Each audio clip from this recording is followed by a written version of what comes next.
आज हम age of metaphysical and cavalier poets के टॉपिक को डिस्कस करेंगे। हमने अब तक जितनी भी एजेस को डिस्कस किया है, हर एज एक एवोल्यूशनरी प्रोसेस का हिस्सा थी, जिसमें लिटरेचर, सोसाइटी, पॉलिटिक्स और रिलीजन का स्ट्रॉन्ग इम्पैक्ट दिखा। एलिजाबेथन एज तक लिटरेचर फुल ब्लूम पर था। देन एज ऑफ मिल्टन में हमने देखा कि लिटरेचर और सोसाइटी पर रिलीजियस और पॉलिटिकल कन्फ्लिक्ट्स का शेड आ गया। अब हम एक और ऐसी इंटरेस्टिंग फेज़ को डिस्कस करेंगे जिसमें पोइट्री के दो अलग ट्रेंड्स प्रोमिनेंट दिखेंगे। नंबर 1 पे मेटाफिज़िकल पोइट्स और नंबर 2 पे कैवेलियर पोइट्स। ये दोनों मूवमेंट्स एलिजाबेथन और जैकोबिन पीरियड के एंड पर शुरू होती हैं और 17th सेंचुरी का एक मेजर पार्ट बनती हैं। तो स्टार्ट करते हैं आज का लेक्चर।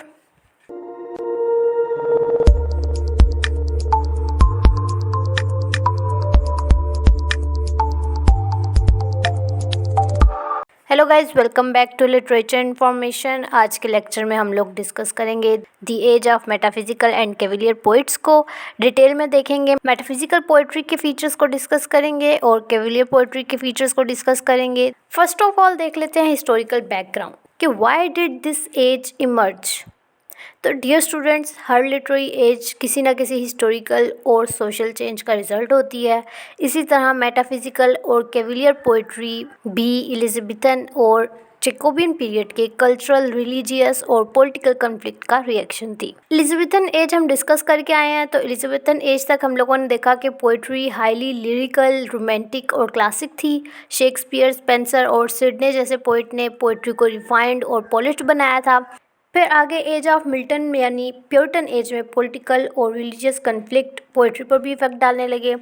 इसके अलावा 17th सेंचुरी में इंग्लैंड में मोनार्की और पार्लियामेंट के बीच इंटेंस कन्फ्लिक्ट शुरू हो गया। रॉयलिस्ट मैंने लास्ट टाइम बताया था आपको, कैवेलियर थे जो मोनार्की को सपोर्ट करते थे, प्यूरिटन्स जो पार्लियामेंट और रिलीजियस स्ट्रिक्टनेस को सपोर्ट करते थे। इन दोनों का क्लैश हुआ। इनका ये कन्फ्लिक्ट लिटरेचर को दो डायरेक्शंस में आगे फिर ले गया, एक मेटाफिज़िकल पोइट्री और दूसरी कैवेलियर पोइट्री। इस तरह ये दो ग्रुप्स बने और अब इन दो ग्रुप्स को सेपरेटली देख लेते हैं हम लोग। पहले बात कर लेते हैं मेटाफिज़िकल पोइट्स की। तो मेटाफिज़िकल पोइट्स वो पोइट्स थे जो हाईली इंटेलेक्चुअल, कम्प्लेक्स और फिलोसफिकल पोइट्री लिखते थे।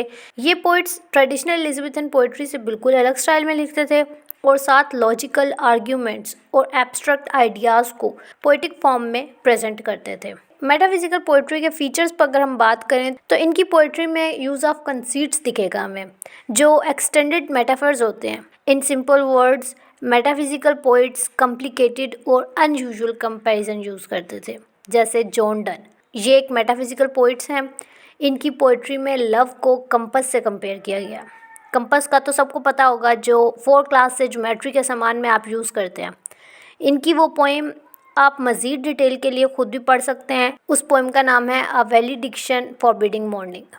उसके अलावा मेटाफिज़िकल पोइट्री में हमें इंटेलेक्चुअल और फिलोसफिकल थीम्स मिलती हैं। लव, रिलीजन, डेथ, स्पिरिचुअलिटी और ह्यूमन एग्जिस्टेंस, इन सब पर डीप और थॉट प्रोवोकिंग पोइट्री लिखी गई है। जैसे एंड्रयू मॉर्वेल की poem to his coy mistress एक फिलोसफिकल लव पोएम है जो टाइम और मोर्टैलिटी पर फोकस करती है। इसके अलावा मेटाफिज़िकल पोइट्री का एक और फीचर इसकी ड्रामेटिक ओपनिंग लाइन्स थी। ये डायरेक्टली पॉइंट पर आती थी, अनलाइक एलिजाबेथन पोइट्री जो स्लो और स्मूथ ओपनिंग लाइन्स देती थी। जैसे जॉन डन की पोएम द फ्ली की शुरुआत देखें अगर, तो वो इस तरह की है कुछ, mark but this flea and mark in this how little that which thou denied me is. ये आप लोग खुद भी देख सकते हैं। स्टार्ट में ही पॉइंट पर फोकस किया इस पोएम के अंदर।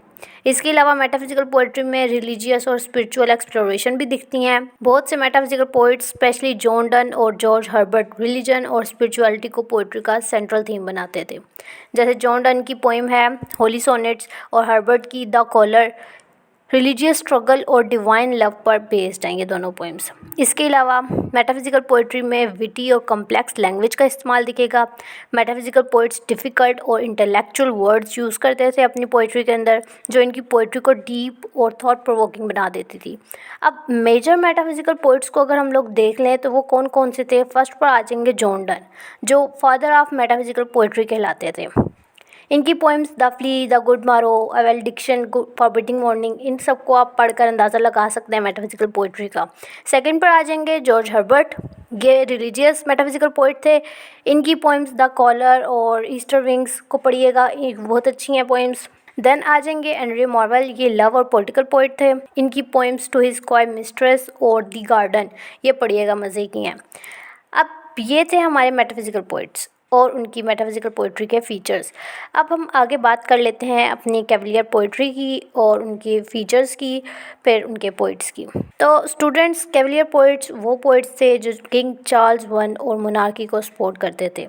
ये पोइट्स हाईली रिफाइंड, स्मूथ और ग्रेसफुल पोइट्री लिखते थे जो एलिजाबेथन लिरिकल पोइट्री से मिलती थी। कैवलियर पोइट्री के फीचर्स अगर हम लोग देखें तो कैवलियर पोइट्री में लाइफ को एंजॉय करने और प्रेजेंट मोमेंट को चेरिश करने का कंसेप्ट दिखता है।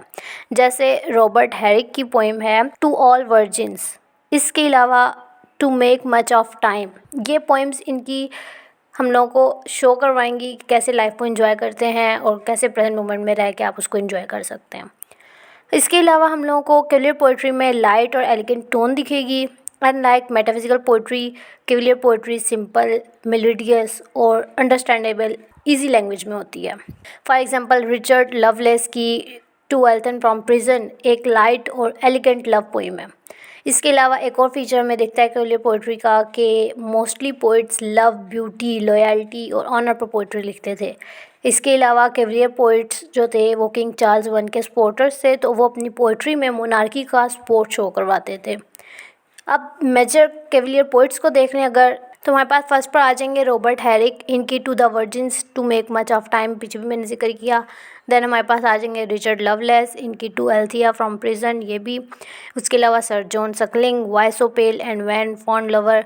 एंड लास्ट पे आ जाएंगे थॉमस कैरियो, जिनकी है आ रैप्चर। ये कैवलियर पोइट्स थे हमारे पास मेजर, उनके ये वर्क्स थे। इनमें से कोई भी आप चेक कर लें, पढ़ें, तो आप लोगों को दोनों पोइट्रीज़ के अंदर, दोनों ट्रेंड के अंदर सही से डिफरेंस दिखेगा। तो इन कंक्लूजन अगर हम लोग देखें तो मेटाफिजिकल और Cavalier poetry 17th century literature के दो मुख्तलिफ ट्रेंड्स थे। Metaphysical poetry deeply intellectual, philosophical और एब्स्ट्रैक्ट आइडियाज़ पर बेस करती थी, जबकि कैवलियर पोइट्री हमने देखी कि लिरिकल थी, म्यूज़िकल थी, एलिगेंट थी, जो लाइफ और लव को सेलिब्रेट करती थी। ये दोनों ट्रेंड्स रेनेसेंस और एलिजाबेथन पोइट्री के डेवलपमेंट का रिजल्ट था और इनका लिटरेचर पर बहुत प्रोफाउंड इम्पैक्ट रहा। जॉन डन और रॉबर्ट हैरिक, जॉन डन थे मेटाफिजिकल पोइट्री के पोइट और रॉबर्ट हैरिक थे कैवलियर पोइट्री के पोइट। इन दोनों पोइट्स ने फ्यूचर पोइट्री मूवमेंट को भी इंस्पायर किया। तो ये था आज का हम लोगों का लेक्चर। उम्मीद करती हूँ आप लोगों को समझ आया होगा। मिलते हैं नेक्स्ट लेक्चर के अंदर।